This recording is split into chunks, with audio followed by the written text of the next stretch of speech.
Hey everyone, this is Eddie Does Math. Welcome to my channel. Before I begin, if you want all 10 problems solved with my personal annotations, click the link below in the description, enter your email, and you'll have it in your inbox in less than 30 seconds. Now let's take a look at some easy, medium, and hard problems on the SAT.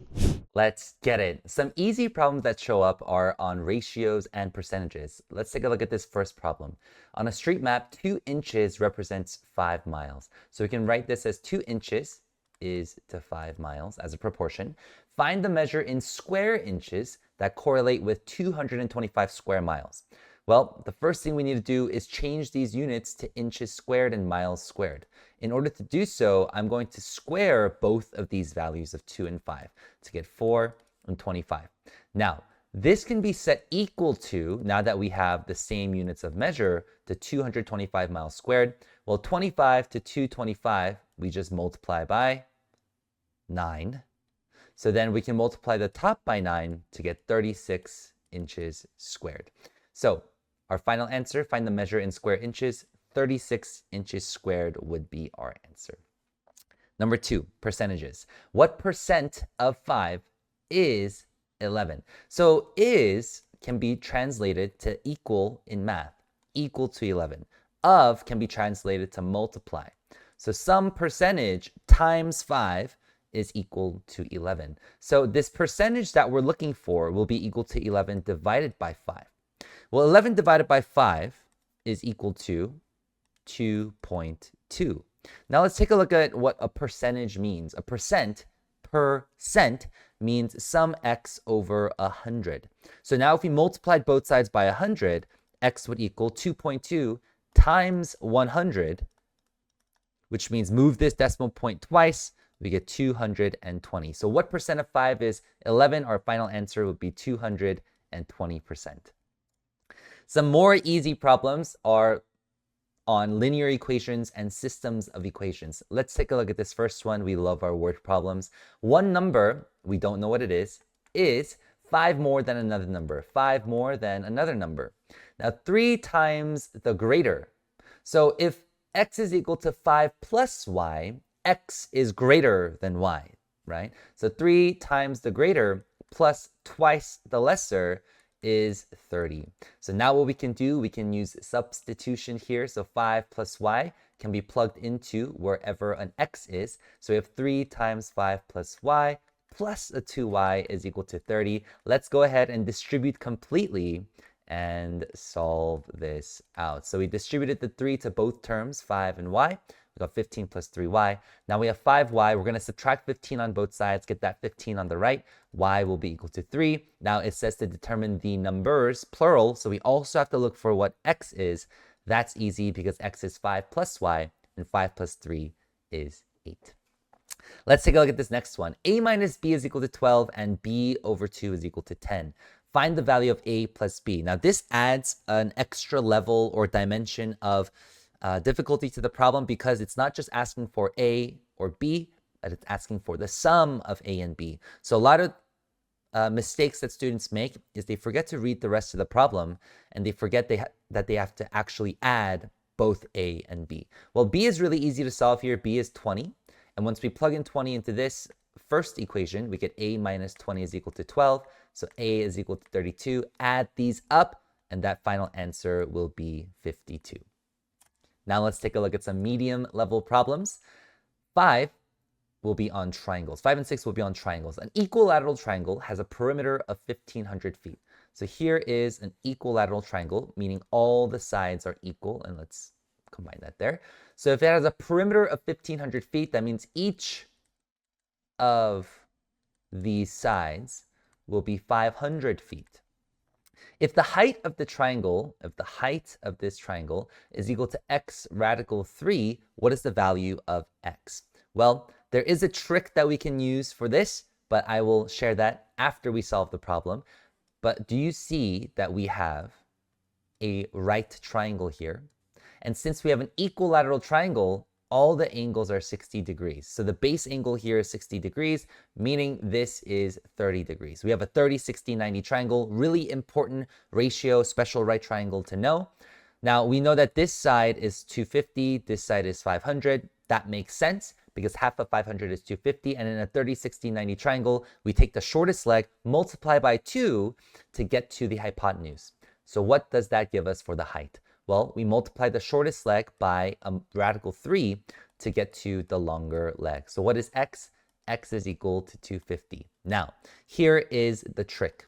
Whenever you're given the perimeter of an equilateral triangle and they want you to find the height of that triangle, go ahead and take the perimeter and divide it by 6. That will always give you the height of that equilateral triangle. Little trick there. Number 6, for angles A and B, cosine of A is equal to sine of B. This is very important information. Let's say we have a right triangle. Let's say this is A and this is B. Let's call this X, Y, and Z. Now think about what this means. Cosine of A will be X over Z. And sine of B is opposite of hypotenuse, X over Z as well. So what does that tell us about A and B? Well, A and B are what we call complementary angles. They will equal 90 degrees. So the measure of A is 9x plus 10. The measure of angle B is 48 plus 5x. Find the value of x. All we need to know is add these up. And this is the easy part of the question, right? The harder part of the question that makes this a medium level difficulty is that we have to derive this from this information up here. Cosine of A is equal to sine of B. Now, once we solve this, we'll get 14x is equal to 58, so that's 32. So x will equal 32 over 14, which is 16 over 7. All right, let's take a look at some more medium level problems. We're dealing with polynomials now. Now, polynomials could be considered hard level problems as well, but I believe that you don't really have to know too much. There aren't specific rules that you have to know for polynomials necessarily that we need to access these problems. That's why I kept it at the medium level. Let's take a look. Which of the following must be an integer? Now, what is an integer?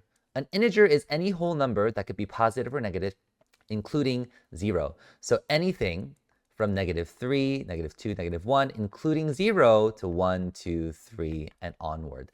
That's what an integer is. Now, what do we know from this little equation? Q times K will be 55. So Q times K is equal to 55. Now, what else do we know?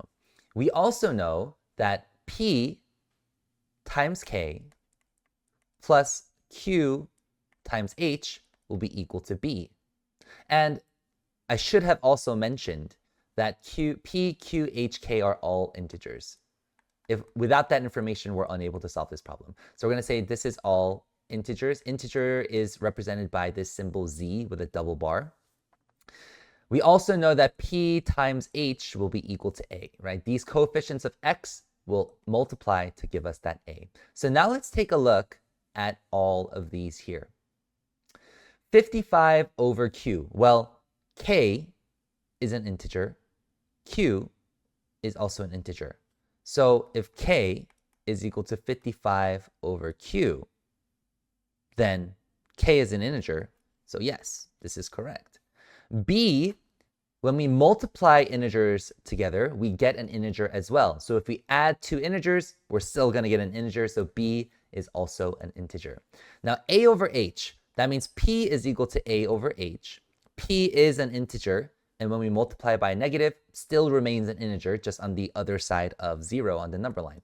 So in this case, all of the following must be integers for this problem, given this information as well, right? P, Q, H, K have to be integers. Now, next problem. If A is a constant, what is the value of A such that this polynomial is divisible by x minus 2? This is important information that we know, is that this polynomial is in fact divisible by x minus 2. That means x minus 2 is a factor of p of x. Now, what does that mean? If something is a factor of a function, that means that when we make that factor 0, the entire function will give us 0 as well. So what makes this factor 0? X equals 2 will make p of x equal to 0.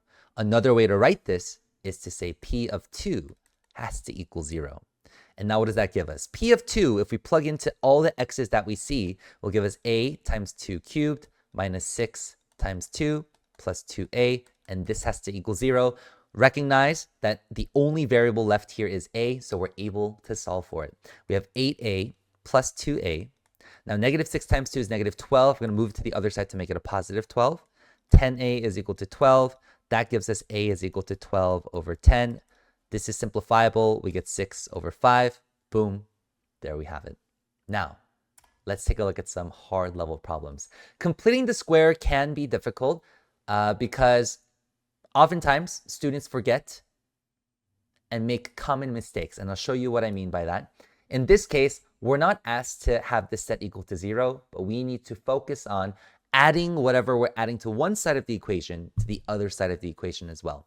So if b is not 0, that's important because if b were 0, then we just have 0 over 0. We can factor out a b here. And don't forget, that's a crucial step in completing the square. We have to factor out that leading coefficient. Now, remember, when we complete the square, we are adding half of b, half of the coefficient of x, and squaring it. The most common mistake students make here is to just set this equal to 0. And we won't get any answer here. Another common mistake students make is that they will just add a negative 2 squared to the other side because they said, oh, well, we added this, we must add it to the other side. They're not incorrect in that sense, but we forgot that we also have to multiply this negative 2 squared by a b. So we need a b here as well. So we have 4b on this side. So c and a are already out of the question. And this, within the parentheses, we don't have any b's. So we have x minus 2 squared. That's all we have. B is our answer here. Let's check out one last problem. It's on equations of circles, really, really important to know. And this also involves completing the square. So that's why I had that come before. So x squared plus 6x plus y squared plus 2y. We can complete the square here. We can have x squared plus 6x plus 3 squared plus y squared plus 2y plus 1 squared. And on the right, we're going to have to add a 3 squared and a 1 squared. Now, some of you might be wondering, what about the b that we had in the previous problem? Well, we have 1 as our leading coefficient here, so we don't have, multiplying by 1 gives us these themselves. So this is 9 plus 1, which is 10, so we get 25, which is a really nice answer. It's going to be 5 squared. So we know that the radius of this circle will be 5. Here is the full equation of this circle. X plus 3 squared plus y plus 1 squared is equal to 5. What does that tell us? That tells us, 5 squared, that the center of this circle will be at negative 3, comma negative 1. 1, 2, 3, negative 1. Boom, there is the center of our circle. Now, what about the radius? The radius is 5, so negative 3, 1, 2. There's going to be the outer side. 1, 2, 3, 4, 5. We're going to move this up a little bit. This is our y-axis, x-axis. Boom. 5 down. 1, 2, 3, 4, 5. Extend this a little bit as well. And here is a sketch of our circle. 1, 2, 3, 4, 5. As accurately as we can. Obviously, you won't have time to do this on the SAT, but I just wanted to give you a diagram. You can also graph this straight onto Desmos, and you'll get it right away as well. Now, we know that K, line K, is tangent to this circle. Now, what do we know about lines that are tangent to circles? Well, it creates a right angle. They are perpendicular. Tangent lines are perpendicular to the radius of the circle, like this. So, if the slope of this tangent line is 3 over 4, then we know that the slope of this radius will be negative 4/3 because perpendicular lines have slopes that are negative reciprocals of one another. Or in other words, if we multiply the slopes of perpendicular lines, you will always get negative 1. Like negative 4/3 times 3/4 is negative 1. Okay, so has a slope of 3/4, find b. So where will this be tangent to the circle? We want to find that point. Well, guess what? If we have negative 4/3, we're going to be going down 4, 1, 2, 3, 4, and over 3, boom. It looks like that's the point. But let's check. Does that make sense? If we go down 4 and over 3, that's negative 4 and 3. 3, 4, we know our special right triangles. This is 5. That makes sense. Our radius is 5. Boom, there's our point, 0, -5. We're asked for the value of b, which is the y value. So b is equal to -5. If you found this video useful or learned something new, make sure to like and subscribe. By the way, if you want all my annotations from today's video, make sure to click the link below in the description, enter your email, and you'll have it in your inbox right away. We're currently doing a $7 7-day trial for all 4 of my courses. I'll see you in my live lessons.